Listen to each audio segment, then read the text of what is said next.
નમો નારાયણ. હે ભાગવત સ્વરૂપ ભગવાન,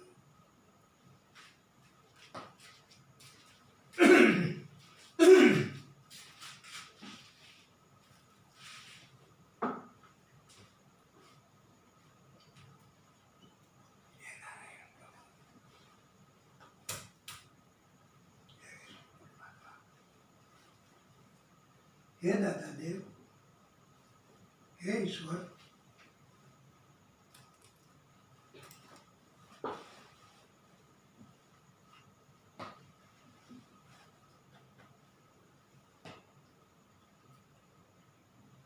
बोलिए बालकृष्ण लाल की जय.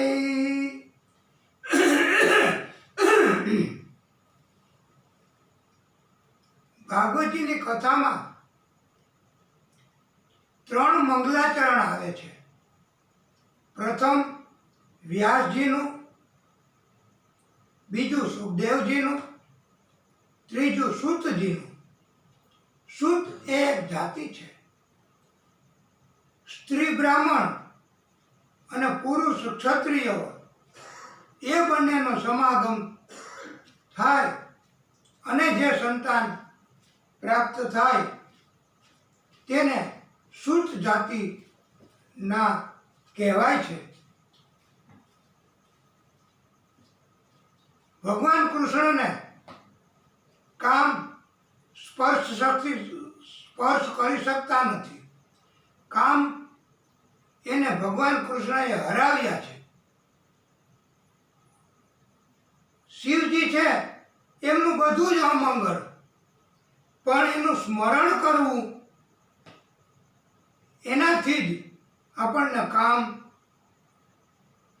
સ્પર્શી ન શકે અને શિવજીનું સ્મરણ મંગલ કરનારું છે. શિવજીએ તો કામને ભસ્મ કરી નાખ્યો છે. સંસારનું ચિંતન કરવાથી આપણું મન બગડે છે.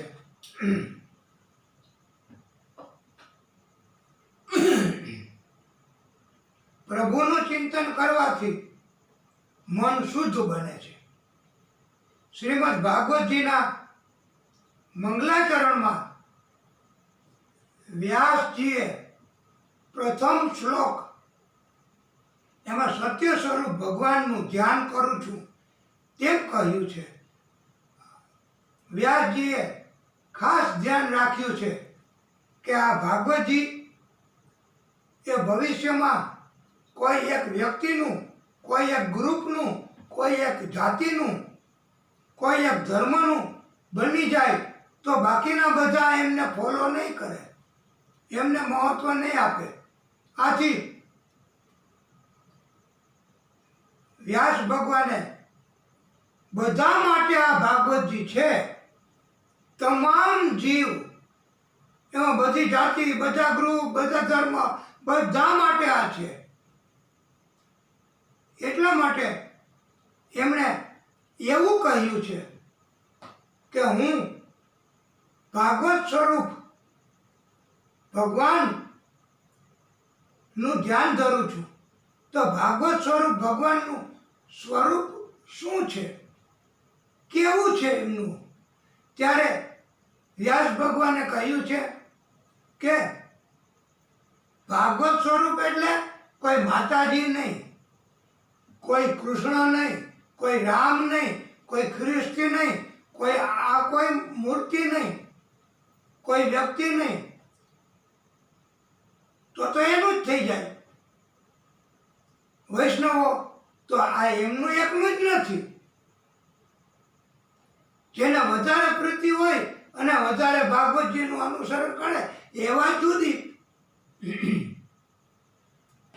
એટલે એવું કહ્યું છે વ્યાસ ભગવાને કે આ ભાગવતજીનું સ્વરૂપ એ સત્ય તત્વ, એ જ ભાગવતજી. સત્ય છે એ જ ભાગવત છે અને ભાગવત છે એ જ સત્ય છે. અને બધા ધર્મમાં સત્યનું પાલન કરવાનું તો કહ્યું જ છે. બધા વ્યક્તિઓ સત્ય બોલવું એ તો કહ્યું જ છે. સત્યથી મોટો કોઈ ધર્મ નથી, પાપથી મોટો કોઈ અધર્મ નથી, જૂઠથી મોટું કોઈ પાપ નથી. આથી એમણે સત્ય તત્વને જ વ્યાસ ભગવાને ભાગવતનું સ્વરૂપ વર્ણવ્યું છે. અને વ્યાસજી કહે છે સચ્ચિદાનંદ રૂપાય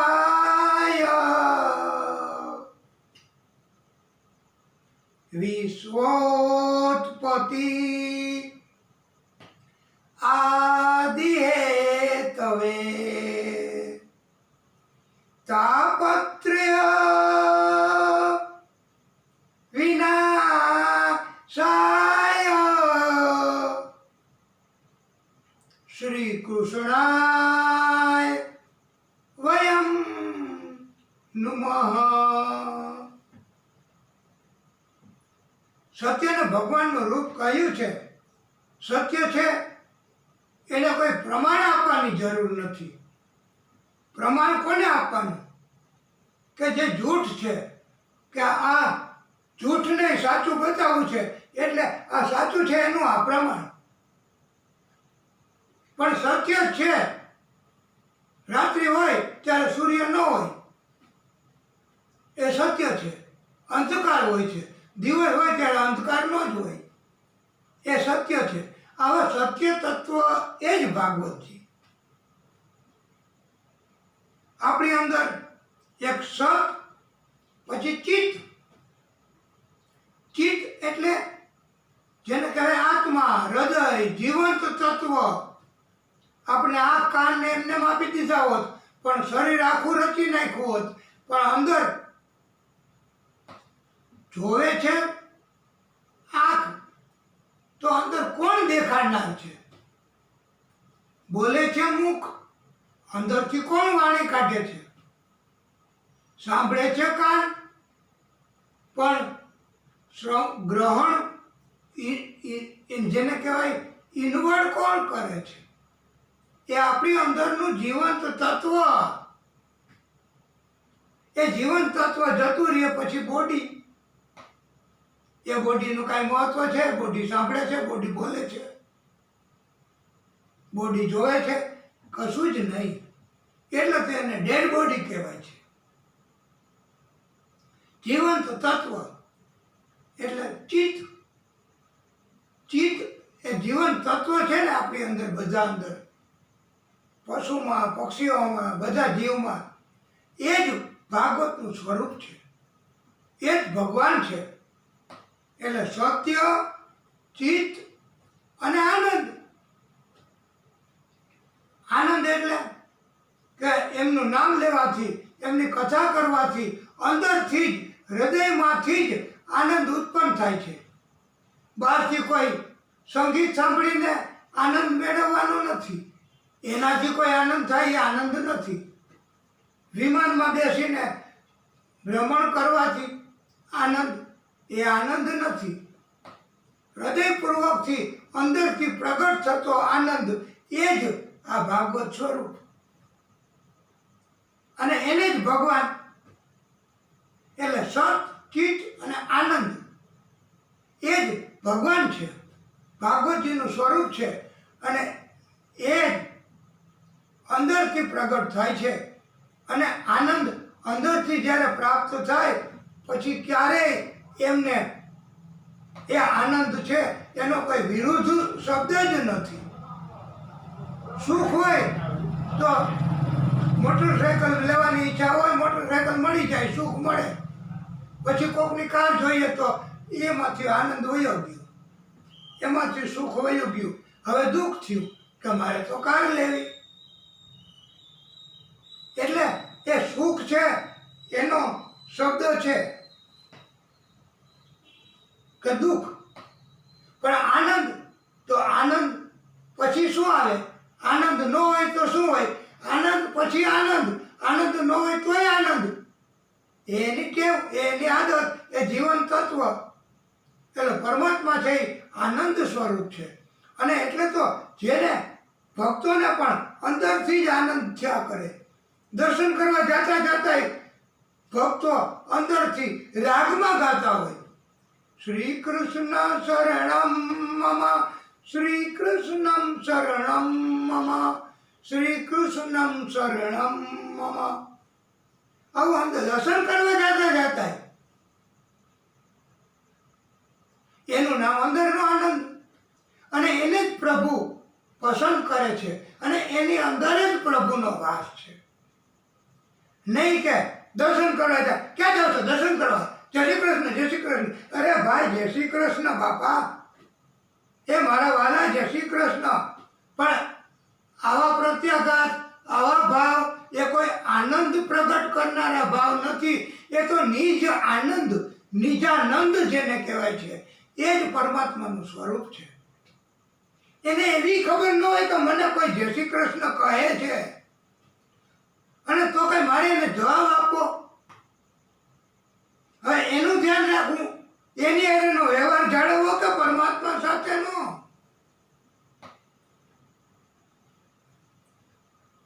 કોઈ એમ કે જય શ્રી કૃષ્ણ આપણાથી ન બોલાણું હોય, આપણું ભગવાનમાં ધ્યાન હોય, આપણે આપણા નિજ આનંદમાં હોય, તો જવાબ બીજે એમ કે તમને મેં કાલે જય શ્રી કૃષ્ણ કીધું તું. હવે બાપા, જય શ્રી કૃષ્ણ 50,000 વાર શું લઈ જા ને. આવાનો સંગ શક્ય હોય ત્યાં સુધી પ્રભુને કહેવું કે અમને આવા વ્યવહારો કરવા નથી. અમને તો અંદરથી આનંદ. અને પ્રભુ એવા માણસોને જ, એવા ભક્તોને જ, એવા સંતોને જ પસંદ કરે છે કે જેને નિજ આનંદ હોય. અને નિજ આનંદ એ જ પ્રાણ તત્વ છે, એ જ પરમાત્માનું તત્વ છે. એક વખત આનંદ થઈ જાય પછી ક્યારેય પ્રભુ કષ્ટ, તકલીફ, દુઃખ, ત્રાસ આપતા જ નથી. ભક્તિ કરે એને પછી ભક્તિ કરીને છોડી દેવા માટે તો પ્રભુ રાજી નથી. વધારે વધારે ભક્તિ કરાવે છે. એટલે આ ભાગવતજીનું સ્વરૂપ. અને એમ કહેવામાં આવ્યું છે કે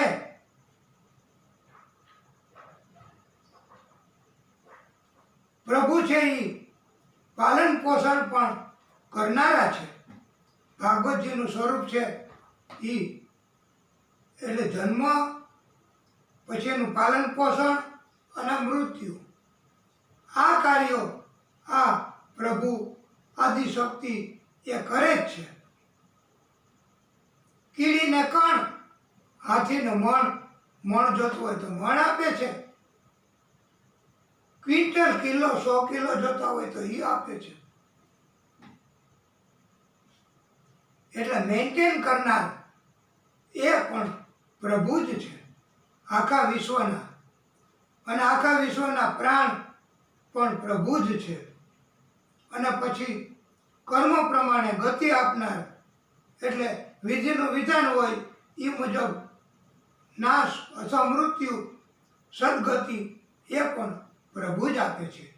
માટે પૈસા કમાવા માટે દોડાદોડી કરવાની જરૂર નથી. પુરુષાર્થ કરવા જઈને ઓને લઈ લઉં, આને લઈ લઉં, આટલું બચાવી લઉં, આવું કરું, ઓની ભેગો જાવ તો આટલું મળશે, આવું કશું ભાગવતજી છે એ બોધ આપે છે કે આવું કશું વિચારવાનું નથી. એ તો પ્રભુએ મેન્ટેન કરવાનું. તમારે રોજના 10,000 રૂપિયા જોતા હશે અથવા તમારે કાર જોતી હશે, પ્રભુને તમે લાયક બનશો એટલે તમને એ બધું સુખ આપશે. આ લોક અને પરલોકનું સુખ આપનાર જ પ્રભુ છે.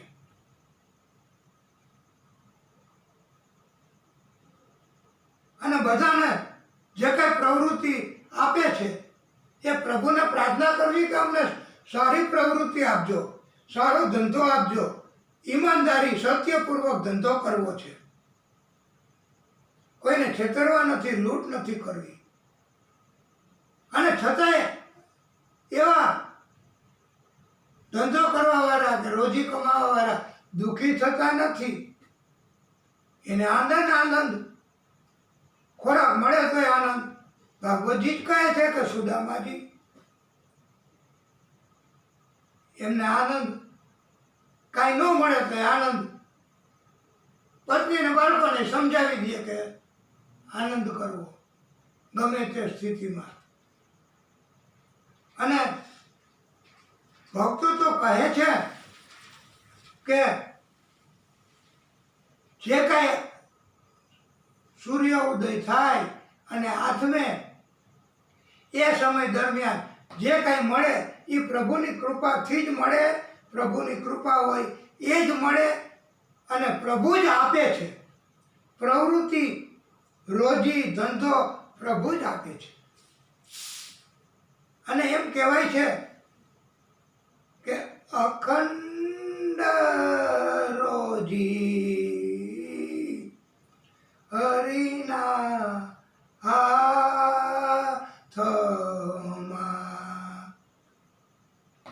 આપણે ટાર્ગેટ રાખીને કાંઈ ન ધંધા રોજગાર કરીને બધું મેળવી શકીએ.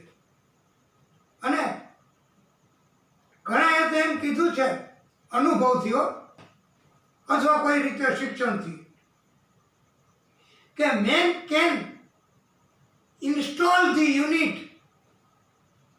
But only God can maintain the unit. એટલે માણસ તો શું કરી શકે, માત્ર મોટામાં મોટું યુનિટ આખા ગામમાં ફેલાયેલું હોય, એવડા વિસ્તારમાં ફેલાયેલું હોય, એવડા મોટા મોટા અદ્યતન મશીનો, સાધનો, એટલા માણસો ત્યાં કામ કરતા હોય. એ માત્ર ઇન્સ્ટોલેશન છે એ માણસ કરી શકે, બાકી માણસ એને મેન્ટેન ન કરી શકે. એને મેન્ટેન માત્ર આપણા ભાગવતજી, આપણા વિષ્ણુ પરમાત્મા, આપણા પ્રભુ જ કરી શકે. અને 3 પ્રકારના જીવનના પાપ સંતાપ છે એનો નાશ આ પ્રભુ કરે છે, ભાગવત ભગવાન કરે છે. આ આધ્યાત્મિક એટલે દેહના, આધિદૈવિક એટલે દેવના, આધિભૌતિક એટલે આ દુનિયાના ભોગના. આ ત્રણેય મહાન તાપ સંતાપ એનો નાશ આ ભાગવત સ્વરૂપ ભગવાન અને વિષ્ણુ પરમાત્મા કરે છે. આપણે મન, વચન અને કર્મ ના કારણથી ઘણા પાપો કરતા હોઈએ છીએ. આધ્યાત્મિક એટલે બીપીની તકલીફ, ડાયાબિટીસની તકલીફ, આ બધા દેહના પાપ. શરીરથી પાપ ગમે એટલું અને ગમે એવો ખોરાક લેવો એ શરીરના પાપ છે. ન ખાવાનું ખાવું, આંખથી ન જોવાનું જોવું, આ દ્રષ્ટિનો અપરાધ. નાકથી ન ગંધ લેવાની હોય એવી ગંધ લેવી, કૃત્રિમ ગંધો ધારણ કરવી, એ બધા પાપ કહેવાય છે. બે માણસ ભેગા થાય બીજાની નિંદા કરવી, ટીકા કરવી, એવો છે ને આવો છે ને તેવો છે ને, પછી તો બીજો ન્યા જઈને બેઠો હોય. તો આવી નિંદા કરવી, ટીકા કરવી, અને ઘણી વખત આ બધા માણસોની તો શું, પણ ભક્તોની ટીકા તો કરતા જ હોય છે. આ કથા સાંભળવા ગયા પણ આ વાણીમાંથી આપણને કાંઈ બહુ જામ્યું નથી. અરે ભાઈ, શું જામવું? તમે એક ચિત્તે કથા સાંભળો, ભગવાનની તમારી અંદર ભક્તિ જાગશે, તમને અંદરથી આનંદ થશે. એ જામ્યું નહીં તો બીજું શું? એટલે વક્તાશ્રીઓની પણ ટીકા તો કરતા જ હોય છે. જેને આદત પડી અને એના જે પાપ થાય છે એમાંથી કોણ બચાવે? ભાગવત ભગવાન જ. પણ પ્રાયશ્ચિત કરવું પડે ને બીજી વાર એવું પાપ ન કરવું પડે. અને સંતાનની ઈચ્છા હોય પણ સંતાન ન થતા હોય તો આ આધિદૈવિક પાપ છે. કારણ કે નથી થતા તો સંતાન તો એ દેવના પાપ, દૈવિક પાપ એના કારણથી નથી થતા. દેવોની કૃપા થાય, દેવની સત્તા, વિષ્ણુ પરમાત્મા રાજી થાય, ભાગવતજી રાજી થાય તો સંતાન થાય. સંતાન નથી એ આધિદૈવિક. અને સંતાન થાય પછી એ હમણાં કહ્યું એમ ધુંધકારી જેવા કષ્ટ આપે, ત્રાસ આપે એવા થાય. તો એવા સંતાન થાય તો એમ થાય કે આવા સંતાન કરતા તો સંતાન નહોતા એ સારું હતું. એવું આત્મદેવને તો થયું જ. અને આ કળિયુગમાં તો ભાઈ આપણે જો એવું ઈચ્છીએ કે સંતાન આપણી સેવા કરે તો એમ કહ્યું જ છે કે તમારે તમારા માતા પિતાની સેવા કરવી, એમને રાજી કરવા, એમને પૂજ્ય ભાવ રાખવો, એમની ભક્તિ કરવી, એમને પગે લાગવું. એવું નહીં કરો તો તમારા સંતાન છે એ પણ તમારું નહીં કરે. એક વખત એક વૃદ્ધ એમણે એના પુત્રને કહ્યું કે બેટા અહીંયા આવ, મારે ચશ્મા જોને નથી મળતા. તો એ કે પણ અમે કઈ તમારી જેમ, અમારે તો બહુ ઉતાવળ છે પપ્પા, મારે તો કામ છે, મારે તો ઓફિસે જવું અને મોડું થાય છે. I am going to late, I am going late. તો તમને અને ભાઈ જરા પપ્પાનો ચશ્મા ગોતી આપજો ને, હું જલ્દી જાઉં છું. બીજે દિવસે કે બીજી વખત એવું થયું કે એને પુત્ર એમનો કિંમતીમાં કિંમતી મોબાઈલ ક્યાંક મૂક્યો હશે પણ મળતો નહોતો. એમને કહ્યું એના પુત્રને, બેટા ગોતી આપતો મારી મોબાઈલ, મેં ક્યાં મૂક્યો જ્યારે જોતો. તો પુત્રએ કહ્યું પણ તમે તો આવા ને આવા, તમે તમારી વસ્તુ ધ્યાન ઉપર નથી રાખતા, તમે તમારી વસ્તુ સાચવીને નથી રાખતા. મારે ટ્યુશનમાં જાઉં, મારે પાર્ટીમાં જાઉં, મારે મોડું થાય છે, મારી પાસે ક્યાં સમય છે? અને આવું કામ કરવા માટે અમે છીએ. બે ચાર નોકરો રાખી શકો, આપણી પાસે તો ભગવાનની કૃપા છે, ઘણું ધન છે. અને તમે યુ એન્ગેજ યોર કેરટેકર આવું કહેવાના જ. ત્યારે એને માએ એ પુત્રને એક તમાચો મારી અને કહ્યું કે તારા પપ્પાને તું આવું વર્તન કરે છે. ત્યારે એ પુત્રએ એવો જવાબ આપ્યો કે મારા પપ્પાને તું તમાચો માર, કે એ એમના પિતાશ્રીને કાલે જ એમ કહેતા હતા, થોડા સમય પહેલા જ એમ કહેતા હતા કે તમે ચશ્મા ગોતી લો ને. તો આવું છે ભાઈ. આપણે મોટું બનવું હોય તો બીજાને મોટા બનાવવા પડશે. કોઈની સેવા જોઈતી હોય, લેવી હોય, સ્વીકારવી હોય તો સેવા કરવી પડશે. અને એટલે તો બધા મોટા મોટા અવાજે કહે છે સંતાનથી સેવા ચાહો, સંતાન છો સેવા કરો. નહીતર તો પછી આ તો એક આપણું વર્તન, આપણું વાણી, આપણો વ્યવહાર એ તો આઈનો છે.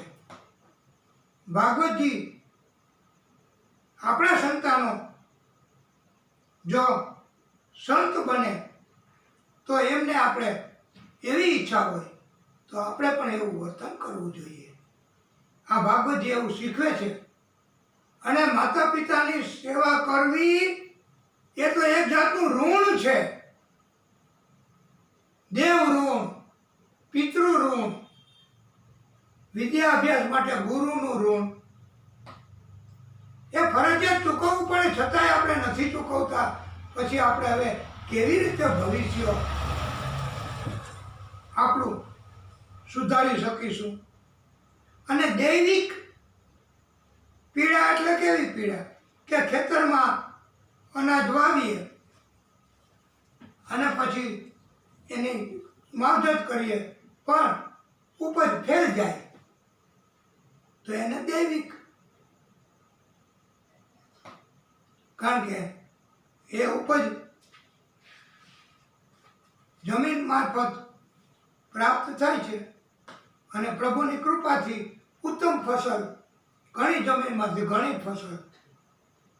અને શ્લોક જે આ એમાં અંતમાં ભાગવત સ્વરૂપ પરમાત્માને વયમ નુમઃ,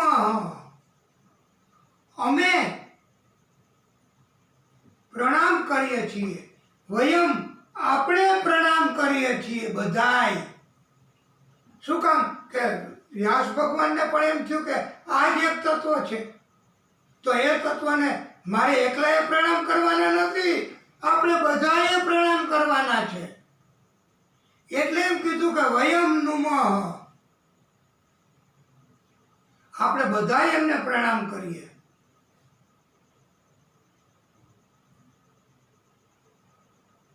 ભાગવતજીમાં દરેક સ્કંધમાં જપ અને ધ્યાન એની કથા કહેલી જ છે.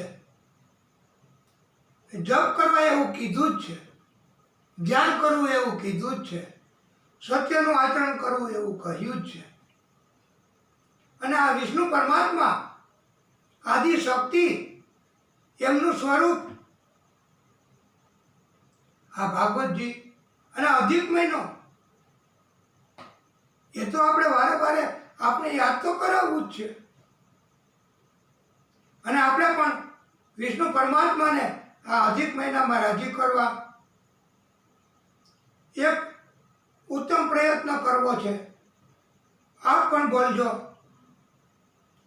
મંગલમ ભગવાન વિષ્ણુ,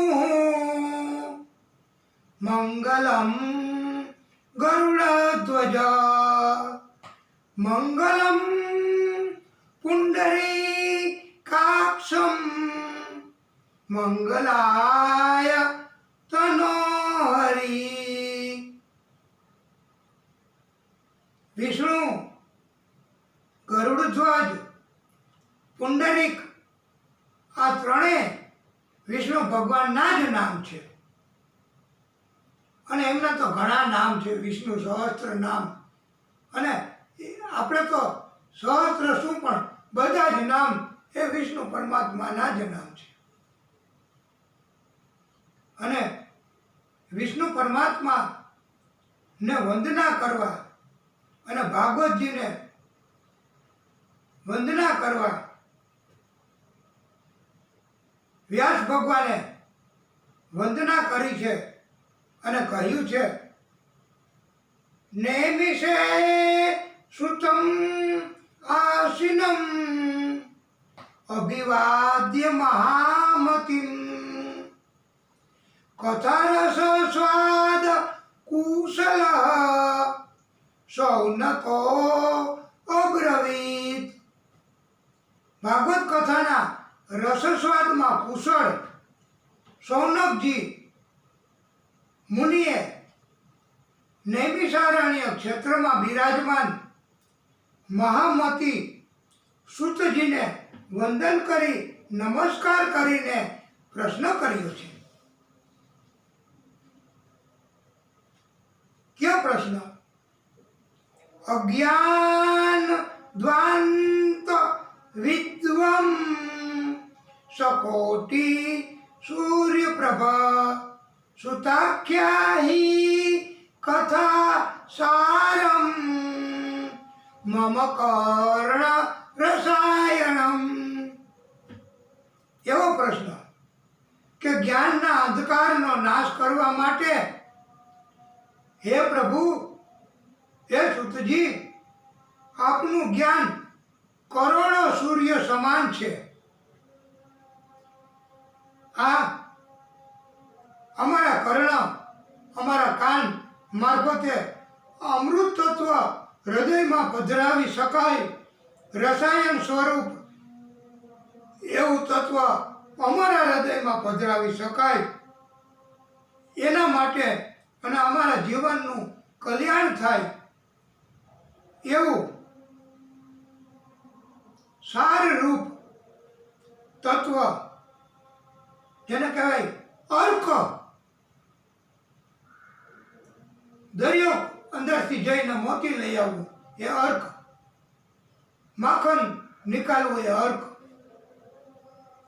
અને વેદોનો સાર એટલે અર્ક. આવું અમને સારરૂપ હોય જીવનના કલ્યાણ માટે, આત્માના કલ્યાણ માટે, અને રસાયણ સ્વરૂપ હોય એવું અમને કહો તમે. એવો પ્રશ્ન કર્યો કે આવું સારરૂપ એવું કયું તત્વ છે? અને એમ પણ પ્રશ્ન કર્યો, ભક્તિ જ્ઞાન વિરાગ આપતો વિવેકો વર્ધતે મહાન, માયા મોહ નિરાશ ચ વૈષ્ણવૈઃ ક્રિયતે કથમ. ભક્તિ જ્ઞાન વૈરાગ્યથી મળનારા એવા વિવેક, વિવેક છે એ ભક્તિનું જ્ઞાન નમ્રતાથી જ મળે છે. અને એ વિવેકમાં વધારો કેવી રીતે કરવો, અને મોહ માયામાંથી છુટકારો કેમ મેળવવો એ અમને સમજાવો.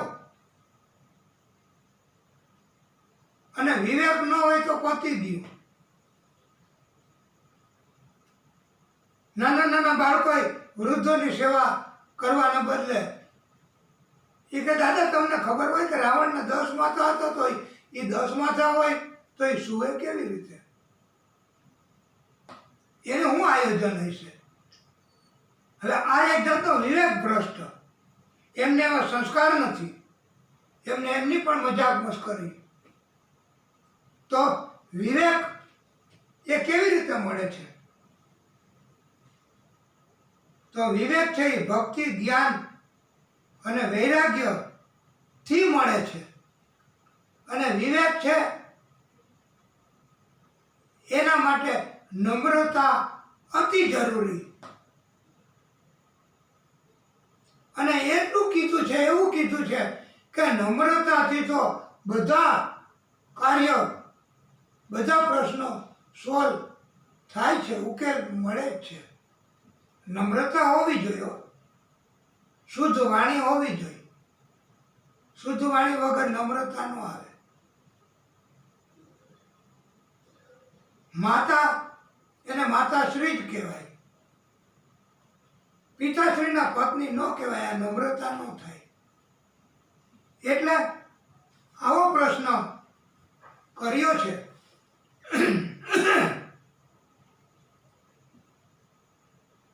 અને એમ પણ કહ્યું,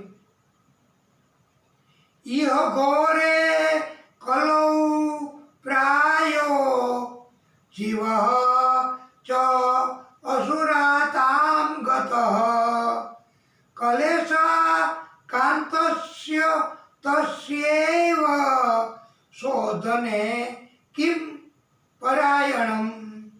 આ ઘોર કલિયુગમાં મોટા ભાગે જીવો અસુર સ્વભાવના થઈ ગયા છે.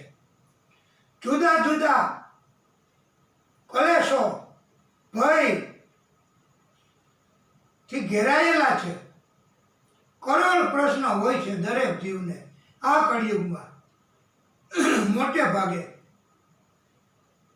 અને સંતોને શું કાંઈ નહીં, નારાયણ નારાયણ નારાયણ. પ્રહલાદજીને વિષ્ણુ પરમાત્મા શ્રી હરિ શ્રી હરિ શ્રી હરિ. પણ જેને અતિશય ધન કમાવવું, અતિશય સત્તા મેળવવી, સક્સેસ એટ એની કોસ્ટ, હવે એને ક્યાંથી ચેન હોય? એને તો બસ આગે ही बढ़ना पीछे कौन देखता है। તો આવા મનુષ્ય છે કળિયુગમાં, તો એને શુદ્ધ થવા માટે એવો કયો ઉપાય છે એ તમે અમને કહો તો અમે એ ઉપાય કરીને શુદ્ધ થઈ શકીએ। કારણ કે આપણે બધા અત્યારે કળિયુગના જ, અને આ બધો આપણે બધા આવાથી ઘેરાયેલા કહેવાઈએ, એટલે આ જવાબ આપણને લાગુ પડશે। અને આ પ્રશ્ન આપણે બધા માટેનો પ્રશ્ન છે।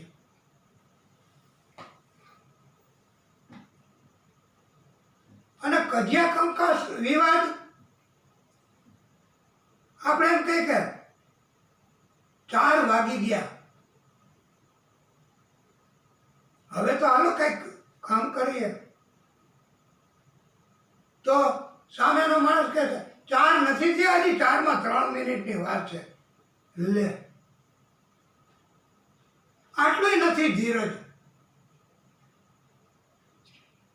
અમારે એક મિત્ર તો એમને રાતના 12 વાગે ફોન કર્યો, તો એમણે કહ્યું કે વહેલા ઉઠી ગયા, તો પછી આપણે તો કહેવું પડે કે હાજી, કારણ કે તો આપણા વડીલ, આપણા ગુરુ આપણે શિક્ષણ આપે છે, તો એ કહે કે વહેલા ઉઠી ગયા તો આપણે હાજી। નહીંતર અત્યારના કોઈ કળિયુગ ના માનવી હોય તો એ કે વહેલા નથી, 12 વાગ્યા છે, મારે તમારું કામ છે એટલે ફોન કર્યો છે। હવે આટલું ન સ્વીકારવું, નહીંતર હંમેશા આપણે બધું સ્વીકારવું ભાઈ। ટોક કરવી, એને રિટર્ન કરવું તરત કે ના એવું નથી બાપા, આવું છે ને આવું છે આ પ્રમાણ, પણ તમે સ્વીકારો, યુ એક્સેપ્ટ એવરીથિંગ। અને સોક્રેટિસ જેને આપણે કહેવાય છે હો, એ તો સત્ય તત્વ, અને આવા તત્વોને સ્વીકારે છે। અને સંતો પણ બધું સ્વીકારે છે, કોઈને તરત રિટર્ન નથી કહેતા। એ તો જેને કહેવાય ને આપણે ગુજરાતીમાં કે બટક બોલો છે। આ તો આપણે ગમે એ વાત કરીએ, એને 2 વાત કરીએ એટલે 4 પોઈન્ટ મુદ્દા વિરોધના કાઢશે, અને આપણી વાત ખોટી છે એવું કરવાનો પ્રયત્ન કરશે। તો આવી ટેવવાળા માણસો કળિયુગમાં શું કરે? કોઈના સ્વભાવમાં શાંતિ નથી, ધીરજ નથી। હવે એના માટેનો ઉપાય આ પૂછ્યો છે। અને ઘરમાં પણ ઘણી વખત પતિ પત્ની, હવે મેં તમને કીધું હતું ને કે તમારે સબ્જી માટે થઈને આવું મગાવવાનું છે, પ્રબંધ કરવાનો છે, અને તમે એના બદલે તો આવું કર્યું। હવે પેલો પણ એ કે મારાથી થાય એટલું તો કરું છું, પછી મારે બીજું શું કરવું? હવે એ બંને વચ્ચે પછી આ વિવાદ, તકરાર, આદત પછી તો હવે એ મોટું વૃક્ષ થાય, મોટું સ્વરૂપ પકડે। મારે તમારી ભેગું રહેવું જ નથી। આ તો મારા એવા કમનસીબ કે મને મારા પિતાએ કાંઈ નહીં તો તમને પરણાવી, તમને વળગાડી, મારા તો ભાગ્ય ફૂટ્યા। તો પેલા કે પણ તો જતી રહે ને બાપા, તારે જ્યાં જવું હોય ને, એ કે હું તમને દેખાડી દઈશ। ઘરે જઈને માતા પિતા પણ હવે એને આપણે બતાવી દઈએ, કોર્ટમાં કેસ, અને એટલા સુધી કે જજો સમજાવે, વકીલો સમજાવે, આવી તકરાર નથી કરવાની, આ જીવન નથી, શાંતિથી રહ્યો, સમાધાન કરી નાખો, નથી કરવું, મારે એના ભેગું તો રહેવું જ નથી। હવે આ વટ વૃક્ષ ક્યાં પહોંચે, અને અંતે છૂટું કરવું છે, એ કે છૂટું કરી નાખો, મારે એમની હારે નથી રહેવું, મારે છૂટાછેડા કરી નાખો। બોલો કે તો મારે શું જરૂર છે બાપા, એનામાં અભિમાન। તો આવા જ્યારે તત્વો ઉમેરાવા માંડે એટલે આખરે છૂટાછેડાનો પ્રશ્ન જાગ્યો। માત્ર કાગળમાં સહી જ કરે એટલી વાર, એટલે છૂટાછેડા તૈયાર થઈ ગયું બધું, મૂલ્ય અપાઈ ગયા અને બસમાં ચડ્યા. એ ગામમાંથી બસ તો એક જ જાય, બંનેને એક જ બસમાં ચડવું પડે. ત્યારે આ ભાઈ જરા વહેલો ચડ્યો વળધા ગળધીમાં, અને ભાઈ પાછળ ચડી અને ટિકિટ માટે ત્યારે ભાઈને કહ્યું, કંડક્ટરે પ્રથમ એનો વારો આવ્યો, તો એમણે કીધું કે આ ટિકિટ મારી આપો, ત્યાં જવું છે અમારે, અને 2 આપો. તો કંડક્ટરે પૂછ્યું બીજું કોણ? કે જો પાછળ પેલી ભાઈ છે ને એ, અને અમારે આજે છૂટું કરવું છે, એટલે હવે એમ થયું કે આ છેલ્લી વખત તો એમની ટિકિટનું મૂલ્ય આપી દઉં, બસ પછી તો ક્યાં એમની જોડે આપણે કોઈ વ્યવહાર જ છે. એટલે પછી પેલા બેન એમની પાસે કંડક્ટર ગયા, એમણે પણ એક ટિકિટ માગી. ત્યારે કહ્યું કે આપની ટિકિટ લેવાઈ ગઈ છે. એ કે કોણે લીધી? જો પેલા ભાઈ ઊભા, એમણે. તો એમને થયું કે જેમ આની અંદર એવો વિચાર આવ્યો કે હું એમની ટિકિટ તો લઈ લઉં, પ્રભુ છે એવો જ વિચાર એમને આપ્યો કે કેવા એમના વિચાર સુધરા લાગે છે. તો પછી જતા જગ્યાએ પહોંચ્યા, ત્યાં તો સદવિચારોનું મોટું વૃક્ષ થયું. અને પેલીએ કહ્યું મારે સહી નથી કરવી, મારે તો કેમ રહેવું છે, મારે છૂટું નથી થવું, એના ભેગું જ રહેવું, પછી મારે ક્યાં જવું? પેલું નક્કી કર્યું તું સહી કરે એટલી જ વાર, એના બદલે એક સદવિચાર આવશે, આખું વટવૃક્ષ થશે. એક દુષ્ટ વિચાર આવશે તો આવું થશે. એટલે ઘણી વખત આપણે કોઈને પાણી પીશો, જલપાન કરશો, તો પણ એ સદવિચાર, સદાચરણ, વિવેક એનું વટવૃક્ષ થશે, તો પણ મોટા લાભ થશે અને એના અંદર પણ સદભાવના જાગશે. આમ એક માત્ર ટિકિટ લેવાથી જો પોતાની જિંદગી બની, એને એવા વિચાર, આને એવા વિચાર, પ્રભુની કૃપા થઈ. આનું નામ કૃપા કહેવાય. અને વિવેક, નમ્રતા, એનાથી બધા દરવાજા ખુલી જાય છે.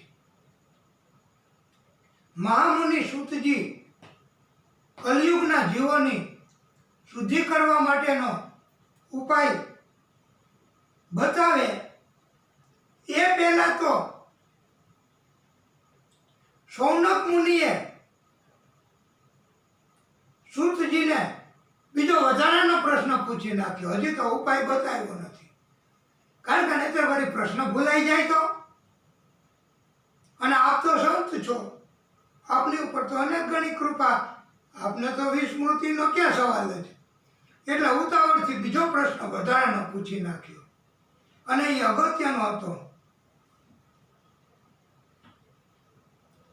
શ્રેયસામ યત ભવેત ચ શ્રેય પાવના નામ ચ પાવનમ કૃષ્ણ પ્રાપ્તિ કરમ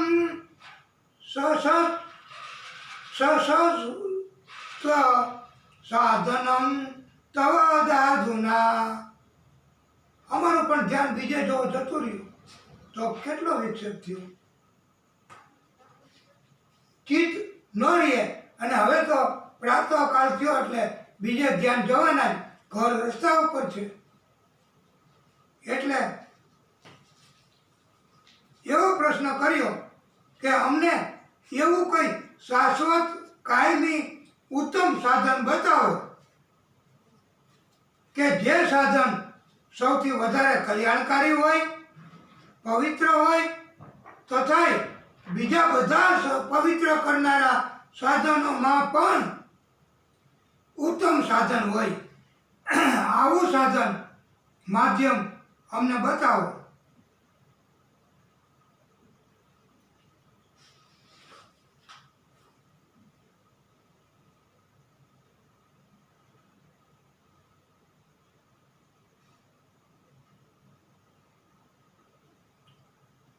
આપણી પાસે માત્ર બે જ રસ્તા છે.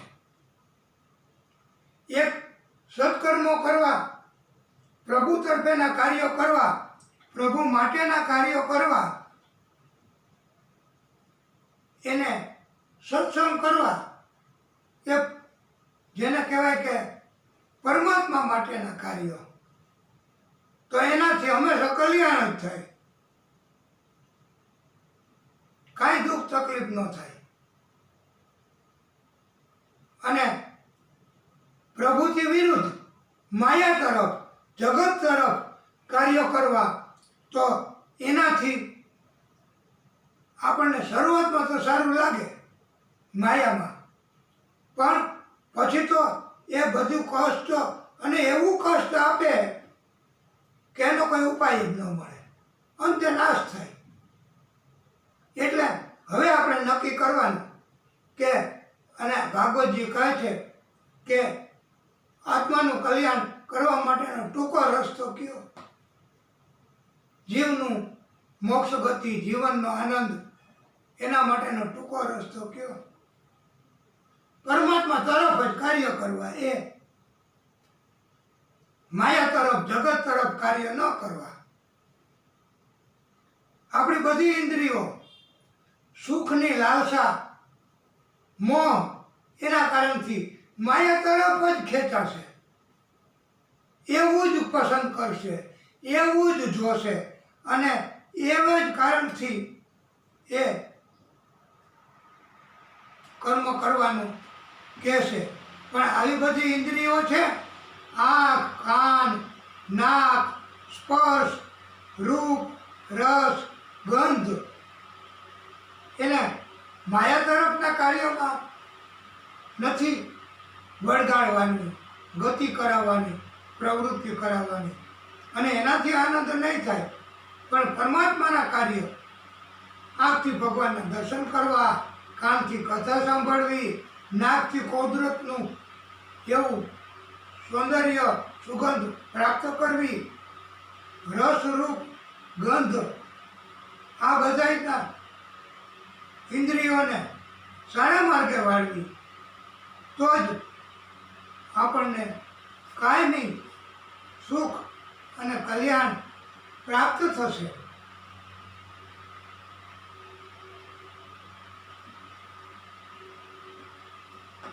ઇન્દ્રિયોના આ જે કંઈ કહેવાય કે ત્વરિત ગતિથી હાલે છે એ ઘોડા, તો એને કાબૂમાં રાખવા પડે. અને મોહ માયામાંથી છુટકારો અને કંટ્રોલ ન કરીએ તો નથી કહેતા કે હાથી પણ કંટ્રોલ વગર, અંકુશ વગર નકામું. તો આપણી આ ઇન્દ્રિયો છે એને કંટ્રોલ કરવો, કે આવું ન કરવું એટલે ન જ કરવું. જેમ આપણને એવું કહેવામાં આવે કે આવી જગ્યાએ ન જાશો ને દુર્ગંધ આવશે અને રોગ થશે, અહીંયા ગંદકી છે, તો આપણે રોગ ન થાય ને ગંદી વાસ ન આવે, એટલે આપણે કેમ કંટ્રોલ કરીએ છીએ કે ત્યાં ન જ જવાય. ભય આવે છે કે રોગ થશે, તો આપણે કેમ આપણી ઇન્દ્રિયોને કંટ્રોલ કરીએ છીએ કે આપણે આ નિયમ તો હાલો પાલન કરો, આ નિયમ તો હાલો પાલન કરો, કારણ કે ભય છે કે પછી નહીં જીવી શકો એવો રોગ થશે. તો આ ભય એટલે તમે કયો એવું પાલન કરીએ, પણ અમને તમે બચાવો, રોગનો ફેલાવો અમારી અંદર ન આવે, એના તમે અમને બચાવો. એ જ્યારે આવું પરિસ્થિતિનું સર્જન થાય તો જ ઇન્દ્રિયોને કંટ્રોલ થઈ શકે. અને ઇન્દ્રિયોને કંટ્રોલ કરવાથી જ ઇન્દ્રિયો કહે છે ભોગવવાથી કાંઈ થતું સંતોષ થતો ઉલટાનું વધે છે.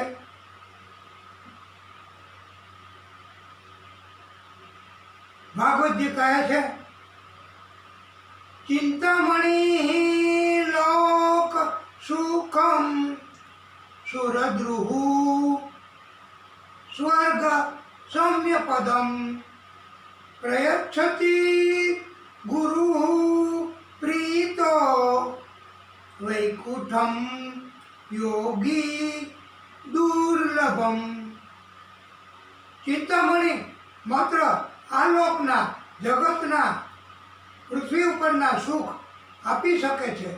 કલ્પવૃક્ષ એ સ્વર્ગનું સુખ માગો તો સ્વર્ગનું જે માગો તે આપી શકે છે એ કલ્પવૃક્ષ.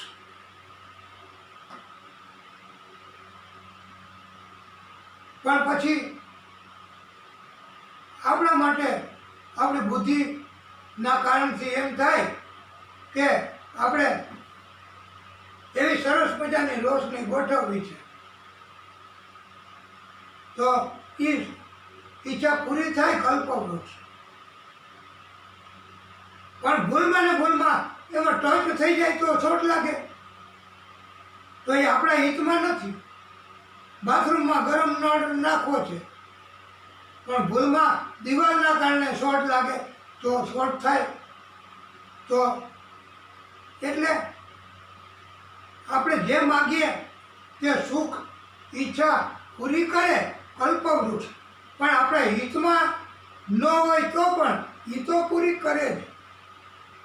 એક વખત એક મુસાફરને એમ થયું કે મને થાકી ગયો છું, સરસ મજાનો ડોલિયો મળે અને હું શયન કરું, આવું સુંદર મજાની નિંદ્રા આવે અને એમ થયું કે બધું આવી ગયું, પ્રબંધ થઈ ગયો કે આપ મુસાફરીએ જાઓ છો, પદયાત્રાએ, ચાલો ચાલો એમની સેવા કરો.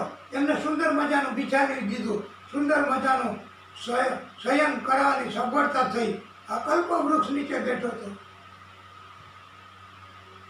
એમને એમ થયું કે પછી ક્યાંક મને રાત્રે એકલો હોઈશ ને સૂતો હોઈશ તો કોઈ મારી તો નહીં નાખે ને, ત્યાં એ ઈચ્છા પણ પૂરી કરવા. હવે આનું નામ કલ્પવૃક્ષ. આપણા હિતમાં ન હોય તો ઈચ્છા પૂરી કરે. પણ ચિંતામણી અનેક કલ્પવૃક્ષ એનાથી પણ વધારે ઉત્તમ આ ભાગવતજી છે. એની કૃપા છે, વિષ્ણુ પરમાત્માની કૃપા છે એ મેળવવી. અને ભાગવતજી વિષ્ણુ પરમાત્મા એની કૃપા એનાથી જ આપણને આપણા હિતમાં હોય એ જ એ આપણને આપે. એને ખબર હોય છે કે આ મારા હિતમાં નથી એટલે એ આપણને ન આપે. નારદજી આપણી કથામાં આવશે, આપણે બધાને ખબર જ હોય છે. વિષ્ણુ પરમાત્મા પાસે માંગ્યું કે મારું સુંદરમાં સુંદર, દુનિયામાં ન હોય એવા સુંદર ચહેરો બનાવી આપો. બધાને એમ જ લાગે કે સ્વયં વિષ્ણુ પરમાત્મા જ નીકળ્યા છે. તો એમના હિતમાં નહોતું એટલે પ્રભુએ એમનો વાંદરાનો ચહેરો બનાવી આપ્યો છે. કલ્પવૃક્ષ પાસે માગ્યું હોત કે તો ચિંતામણી પાસે માગ્યું હોત તો એટલે પારસમણી તો એ જી માગે આપે. પણ એટલે પ્રભુ, એટલે ભાગવતજી, એટલે વિષ્ણુ પરમાત્મા હંમેશા આપણું કલ્યાણ જ કરનારા છે, કલ્યાણ જ કરે છે. અને એટલા માટે તો આપણે એમને અનુસરણ કરવાનું છે.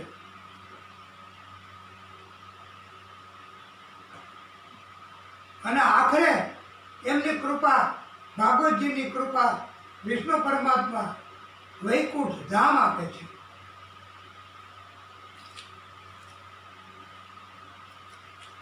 પ્રીતિ સોનક ચિત્તે તે હિયતો વદમી વિચાર્ય ચ સર્વસિદ્ધાંત નિષ્પન્નમ સંસાર ભયનાશનમ. સૂતજી મહામુનિ કહે છે, હે સોનકજી, તમારા હૃદયમાં ભગવાન તરફે પ્રેમ છે, પ્રીતિ છે. આથી હું ઘણું વિચારીને તમને સંપૂર્ણ સિદ્ધાંતો, સંપૂર્ણ એવો તત્વ, સંપૂર્ણ એવો સાર અને જીવનનું અર્થ તમને જણાવું છું. જેને પ્રીતિ ન હોય ભગવાન તરફ, એને કાંઈ કોઈ સંતોય બોધ આપે એવું ભાગ્ય જ બને છે. નહીંતર એમ થાય ને કે આપણે નથી કહેતા કે એ રવા દો ભાઈ, તમે ગમે એટલું કહેશો એનામાં ઉતરશે જ નહીં. ઘણી કથામાં એ કે મેં પ્રતિજ્ઞા લીધી, આજથી મારે ધૂમ્રપાન નથી કરવું. પાછા બીજી કથામાં એમનું લાઈવ પ્રસારણ થાય તો એ આપણી કથા કે આપણે ગયા હતા આ જગ્યાએ એમણે પ્રતિજ્ઞા લીધી હતી, તો પાછા એમને આ પ્રતિજ્ઞા લીધી, પાછું ધૂમ્રપાન શરૂ. એટલે જેનામાં પ્રીતિ ભગવાન તરફ હોય એ ક્યારેય પોતાનો સંકલ્પ તોડતા નથી. અને એટલે કહ્યું છે મહામતી મહામુનિ સૂતજીએ કે આપના હૃદયમાં હે સોનકજી કથા પ્રેમ છે, પ્રીતિ છે, એટલે હું તમને સાર રૂપે એવું તત્વ કહું છું. એ આપણને બધાને લાગુ પડશે. હવે આ જવાબ મુનિ શ્રેષ્ઠ સૂતજી કહે છે, હે સોનકજી, તમે આ ધ્યાન રાખીને આ સાધનને સાંભળો. અને કહ્યું છે કે આપણે બધા કાલ વ્યાલ મુખગ્રાસ ત્રાસ નિર્ણાસ હેતવે શ્રીમદ ભાગવતમ શાસ્ત્રમ કલે કિરેણ પાસિતમ. આ કલિયુગમાં, આ સમયમાં જીવોનો કાળરૂપ સર્પ છે ને, એવું સ્વરૂપ છે કાળનું. એટલે કાળ આપણને ક્યારે કોળીઓ કરી જશે અને આપણે ક્યારે આ કાળરૂપ સર્પનો કોળીઓ થઈ જવાના એ કાંઈ નક્કી નથી. આપણને કોઈને એનું જ્ઞાન નથી. એટલે ગમે ત્યારે એમાં એક ક્ષણ પણ બગાડવાની નથી. એટલે સત્કર્મ, સત્ય તત્વ, ભાગવતજીની કથા એ જ એક ઉપાય છે. એ તસ્માદ પરમ કિયચિત મનઃ શુદ્ધ એ ન વિદ્યતે જન્માંતરે ભવેત પુણ્યમ તદા ભાગવતમ લભેત. સૂતજી કહે છે, મનની શુદ્ધિ કરવા ભાગવતજી કરતા ઉત્તમ બીજું કોઈ સાધન નથી, બીજો કોઈ ઉપાય નથી. મનુષ્ય જીવનના જ્યારે જન્મ જન્મના પુણ્ય કર્મો ભેગા થાય ત્યારે મનુષ્યને ભાગવતજીની કથા શ્રવણ કરવાની તક મળે, કથા કહેવાની તક મળે, કથા પઠન કરવાની તક મળે અને કથાનું આયોજન કરવાની પણ તો જ તક મળે. નહીંતર પુણ્ય કર્મ વગર તક મળે નહીં. અને મારે કથા કરાવવી છે એવો સંકલ્પ જાગે ને ત્યારથી જ સમજી લેવું કે આપણા જન્મ જન્મના પુણ્ય હવે ભેગા થઈ ગયા.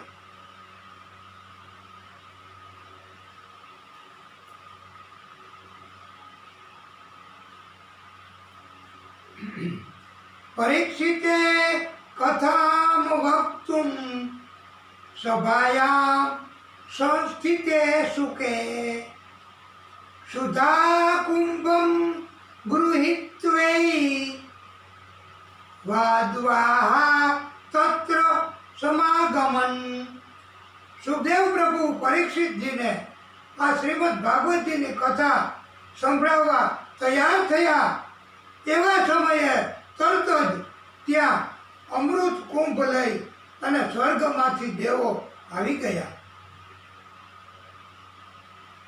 સુકમ નત્વાદનમ સર્વે સ્વકાર્ય કુશલા સુરા કથાક્ષુધામ પ્રયચ્છસ્વ ગૃહીત્વૈ વસુધામિમામ. દેવ પોતાનું કાર્ય પાર પાડવામાં સફળ થવામાં કુશળ હોય છે.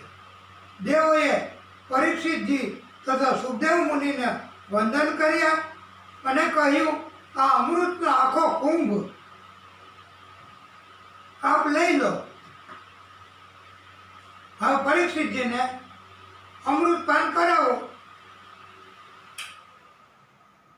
એમને મૃત્યુ નહીં થાય, અમર બની જશે. અને એના બદલામાં અમને આપ કથા સંભળાવો. ત્યારે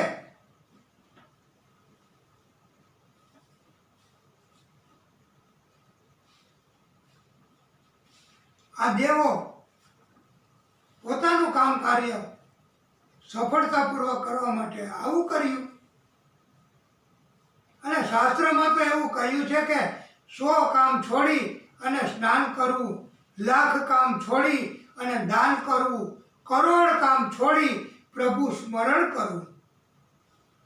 સંસ્કૃત ભાષામાં હેમાદ્રી નામનો એક પુરાતન તથા મહત્વનો ગ્રંથ, આ હેમાદ્રી નામના ગ્રંથમાં દાન કાર્ય કરવાનું ઘણું મહત્વ છે એવું સમજાવ્યું છે. પણ કલિયુગમાં જે કરવાનું છે દેવો તરફેના કાર્યો, પ્રભુ પ્રત્યેના કાર્યો એ કોઈ કરતા નથી. માયા તરફના કાર્યો કરે છે. જે કરવાનું છે એ નથી કરતા, નથી કરવાનું એ કરીએ છીએ. પછી આપણે એમ કહીએ કે મારો સ્વાર્થ કાં સિદ્ધ ન થયો, મને કાં ફળ પ્રાપ્ત ન થયું. ભાગવતજીની કથા ઘણી કરાવી, દર વર્ષે કરાવું છું, પણ શ્રદ્ધા ક્યાં? તો એ પછી યંત્રવત બની જશે.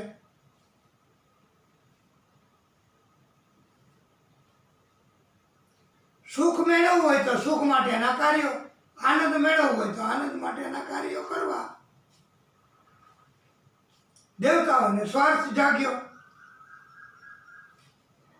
આથી એમનો આ નિવેદન સ્વીકાર્યું નહીં અને અમર નથી થવું, અમરત્વ નથી પ્રાપ્ત કરવું, ભાગવતજીની કથા શ્રવણ કરવી છે. અમૃત કુંભ અમૃત પાનથી અમર બનાય, અમારે અમર નથી બનવું. ભાગવતજીની કથા શ્રવણ કરવાથી એ એવું તત્વ, જીવન અમૃત અને અંતે મોક્ષ. અમૃત કુંભથી અમર બની શકાય, પણ આ તો મોક્ષ આપનારી કથા, મૃત્યુનો ભય દૂર કરનારી કથા. તો ભાગવતજીની કથા જ બહુ મૂલ્યવાન છે. તમારું સ્વર્ગનું આ અમૃત એ તો ભાગવતજીની કથાની સાથે સરખામણી કરીએ, વિષ્ણુ પરમાત્માના શરણ એનું કથા કીર્તન કરીએ, એની સરખામણી સાથે તો તમારું આ સ્વર્ગનું અમૃત એ તો સાવ તુચ્છ છે. જાણે કે અમૂલ્ય રત્નો, એમાં કાચના ટુકડાની શું કિંમત, એમ આ અમૂલ્ય રત્ન સમાન છે. અને આપનું આ સ્વર્ગનું અમૃત એ માત્ર કાચના ટુકડા સમાન છે.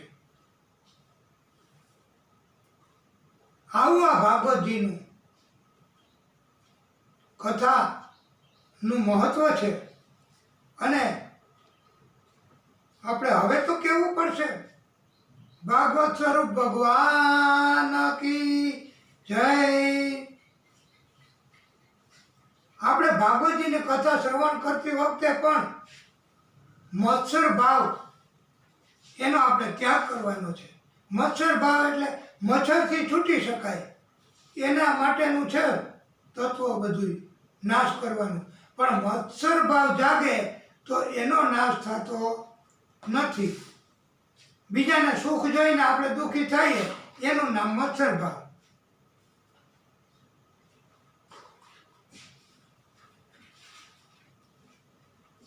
કથામાં ચિત્ત મત્સર ભાવ જાગે પછી ક્યાંથી ચોટે?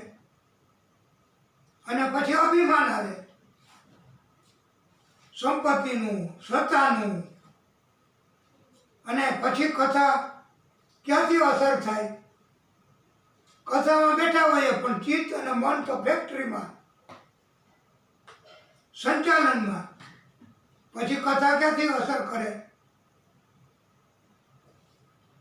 શ્રોતાઓએ કથામાં શું આવશે એનું પણ એમને જ્ઞાન હોય છતાં એને અભિમાન રાખવાનું નથી. જો શ્રોતાઓ એવું પણ અભિમાન રાખશે તો ભાગવતજીની કથા અસર નહીં કરે. આગળ કથામાં આવશે જ કે શિવજીની ભાર્યાને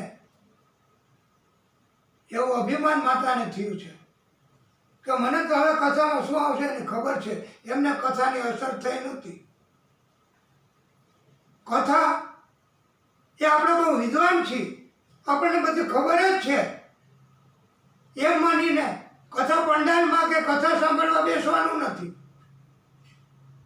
નહીંતર મત્સર ભાવ જાગશે. વક્તાશ્રી નહીં, આપણે પરીક્ષા લેવા માટે એમને પ્રશ્ન કરવાના નથી.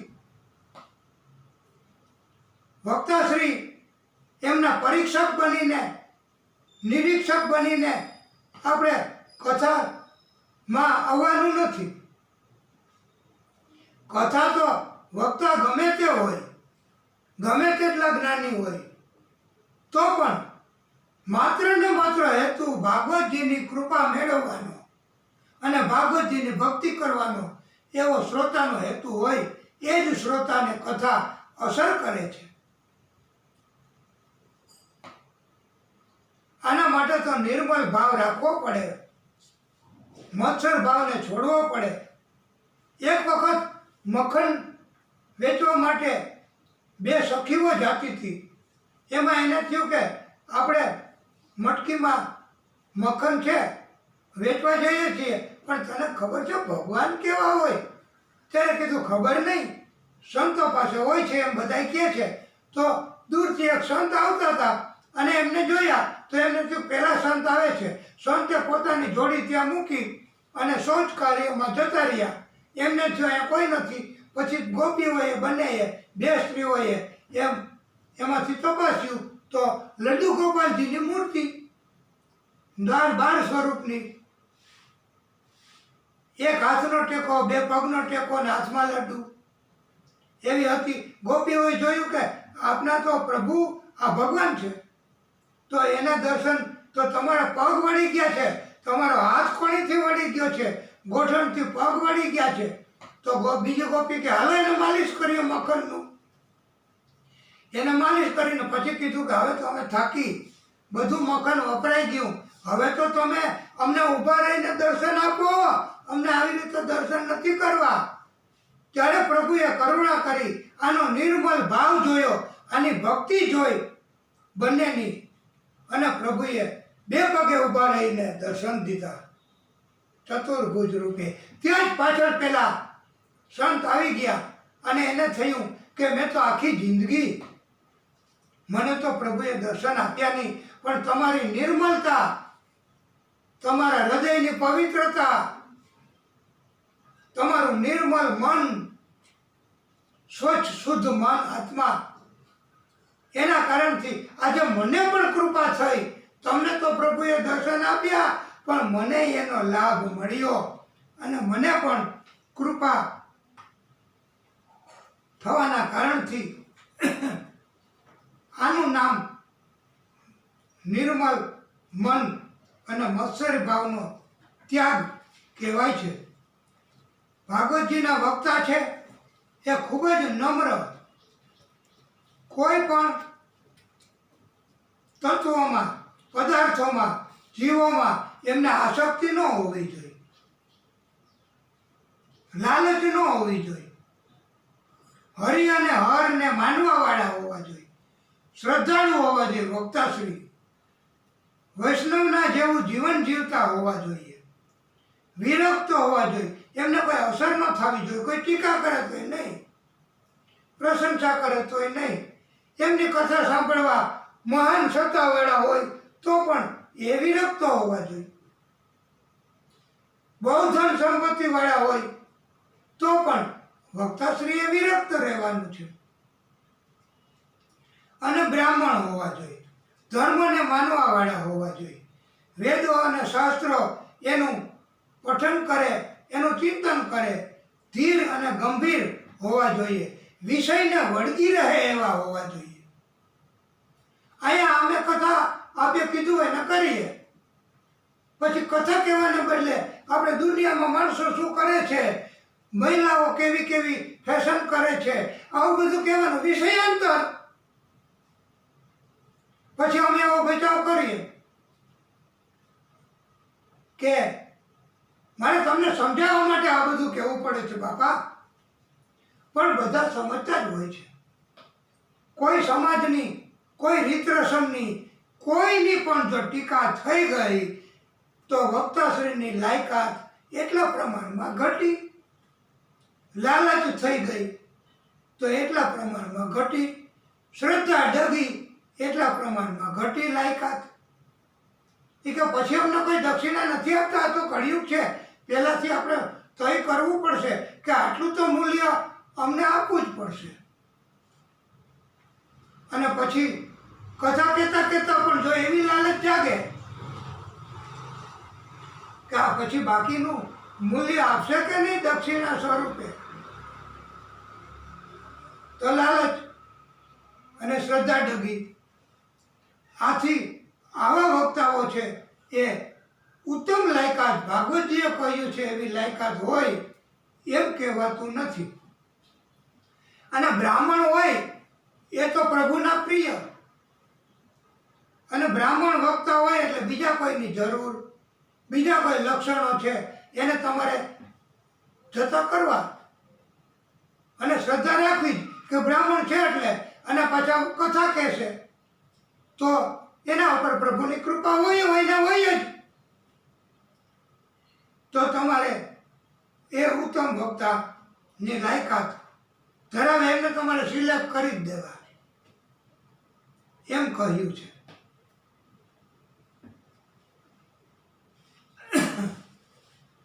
આમ વક્તાશ્રી એના પણ આવા ઉત્તમ લક્ષણો અને પવિત્રતા હોવી છે. અને એમને તો માત્ર ને માત્ર કથા કથા અને કથા, ભગવાન ભગવાન અને ભગવાન, કથા કહીને જ ભક્તિ કરવી એવો સંકલ્પ છે. અમારે પણ એવો સંકલ્પ છે. આખો મહિનો ભક્તિ કરવી છે કથા કરવાના માધ્યમથી, અને શ્રવણ કરાવવી છે કથા. એ સિવાય બીજું કાંઈ શ્રવણ કરાવવું નથી. કરાવવું એ અપરાધ થઈ જાય ભાગવતજીનો, લાયકાત ઘટે તો. અને ઓછી કથા કહેવાય જાય તો પણ એ કંજુસાઈ કરી કહેવાય.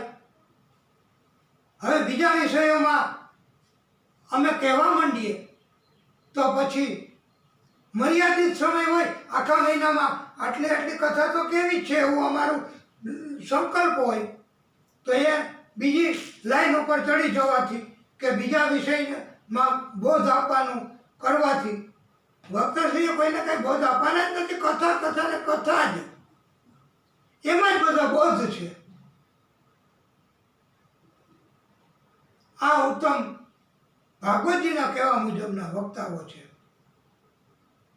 અને એમના મુખેથી કથા શ્રવણ થઈ જાય તો એ કથા સીધી અસર કરે છે. શંભુ અને સતી બે અક્ષરવાળા જ એ કુંભજ ઋષિ એટલે અગસ્ત્ય ઋષિની પાસે કૈલાશ પર્વતથી દંડકારણ્ય સુધી, દંડકારણ્યમાં આ ઋષિના આશ્રમમાં ગયા છે અને એ પદયાત્રા કરીને. શા માટે? માત્ર ને માત્ર ભાગવતજીની કથા સાંભળવા. ત્યારે કુંભજ ઋષિએ કહ્યું, હે પ્રભુ, હે મહાદેવ, હે શંભુ, આ બંને આયા પધાર્યા, આટલું કષ્ટ લીધું તો અમને કહ્યું હોત તો અમે ત્યાં આવી જાત અને આપને કથા, ચાર્ટર્ડ કથા, સ્પેશિયલ કથા કહેત. પણ શિવજીએ શું ઉત્તર આપ્યો છે? આવો ઉત્તર અકલ્પ્ય છે.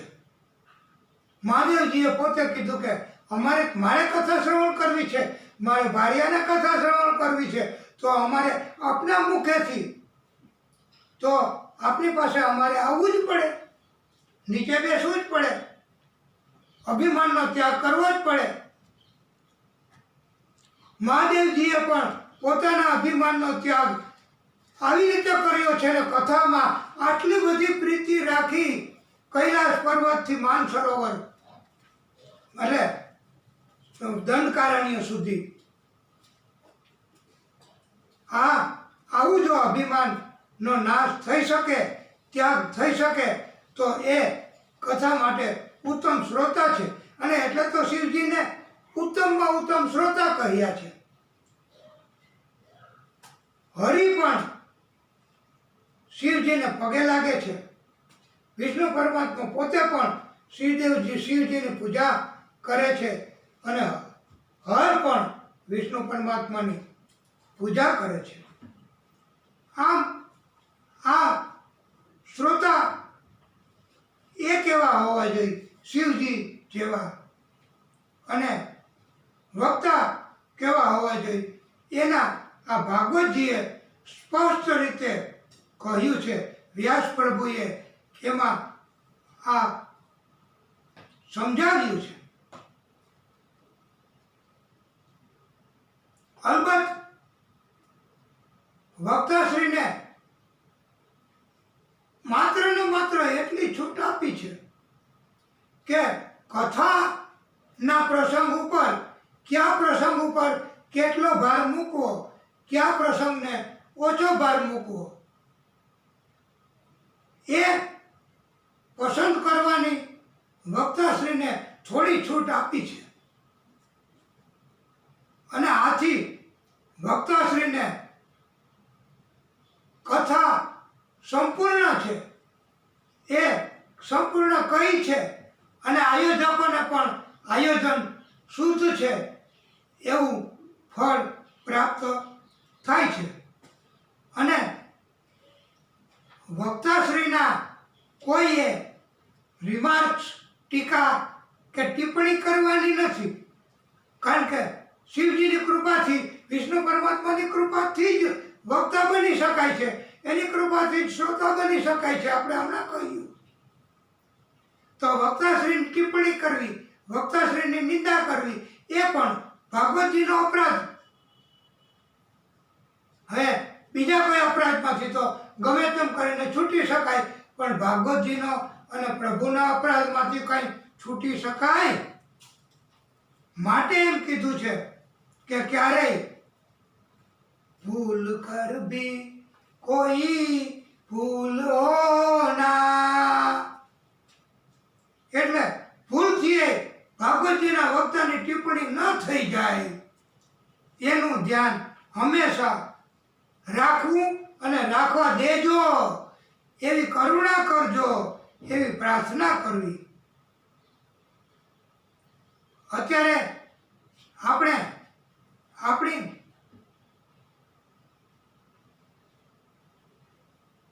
આ કથાને વિરામ આપીશું. હવે પછીની કથા પરમાત્માની કૃપાથી કરીશું. બોલીએ ભાગવત ભગવાન કી જય. વિષ્ણુ પરમાત્મા શ્રી હરિ કી જય. નમઃ પાર્વતી પતયે. હર હર મહાદેવ હર. હે પ્રભુ દીનાનાથ, હે દાદા,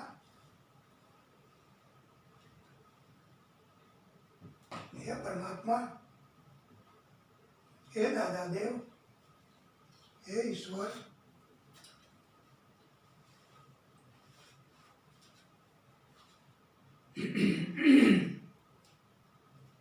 હે ભાગવત ભગવાન, હે ભાગવત સ્વરૂપ ભગવાન કી જય. હે શ્રીનાથજી બાબા, હે પ્રભુ.